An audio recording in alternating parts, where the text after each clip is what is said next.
Okay, he's dead now. Okay. To be sure. Well, maybe not. Well, first of all, this is a really good example of a Canadian Shield lake trout. Mm-hmm. And sometimes they can be darker than this, like really, really dark black. And sometimes they can be lighter, like almost a light gray. And when we open it up, sometimes the flesh can be a touch pink and sometimes kind of yellowy or white. Mm-hmm. And the color of the fish is really dependent on the population, which is like changes a lot, like from lake to lake. If you take this lake, this is a Douglas lake trout.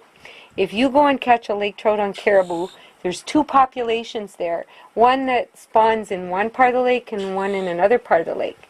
And the ones in one part of the lake are almost black. And the other ones are so light, they're like the opposite. And you think you've kind of almost got a strange one when you pick up one of those light ones. But it's two healthy populations. Then the other thing about the lake trout is they can be really fat. And that's a sign, like this way, that they're more filter feeding. Like eating small fish and actually opening their mouth and getting, just filter feeding. And they're kind of lazy, and they get just like us, a little fatter. Yeah. But if they're this shape, this is more likely something that's going after minnows, lake herring, which are in here, which they would really like to eat. And at this time, I wouldn't be surprised if we open his stomach up and he's got ants in it. Because there's flying ants right now that are landing on the water. And just in the evening, you can see them just going like this. And so he's, he's looking, he's leaner. Yeah. So he's a different type of feeder. So you see it's got this nice pink color here, which is a sign that his flesh might be a bit pink, but we won't know that. Okay, now when you're going to cook it, you can cook it any way you cook a salmon, but it's not going to taste anywhere like a salmon. So don't expect to, get the taste of a salmon.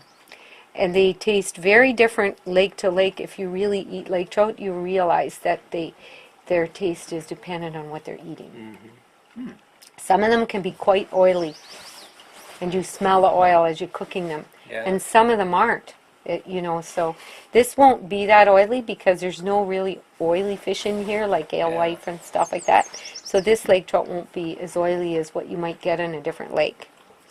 So you can fillet it like we were talking and just eat it. I think I'll just gut it and cut the head. You can take the gills out and keep the head on if you want to do like a fancy barbecue with your family. And you can also, this is a big enough trout that you could go like this and have steaks that, like salmon steaks. But I think this is a nice size fish to put in aluminum foil on the barbecue. And it's done if the fork goes in and out easily. But I can't tell you how long because that's dependent on the temperature. And I used to stuff it with rice and put bacon around it so that it doesn't stick to the aluminum foil. Put mayonnaise inside and all this stuff. You know what? It's best to do nothing except pepper. Because it's a delicate taste. You may like it and you may not, but if you're going to cook a lake trout, you might as well taste what the lake trout tastes like. And all that other stuff makes it so you don't really find out what the fish tastes like.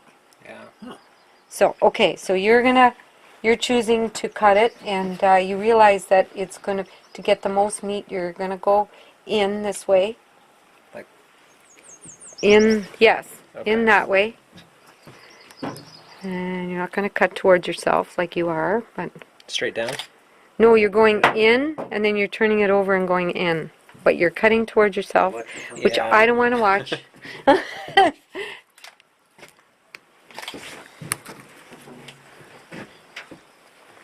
And then you do that on the other side.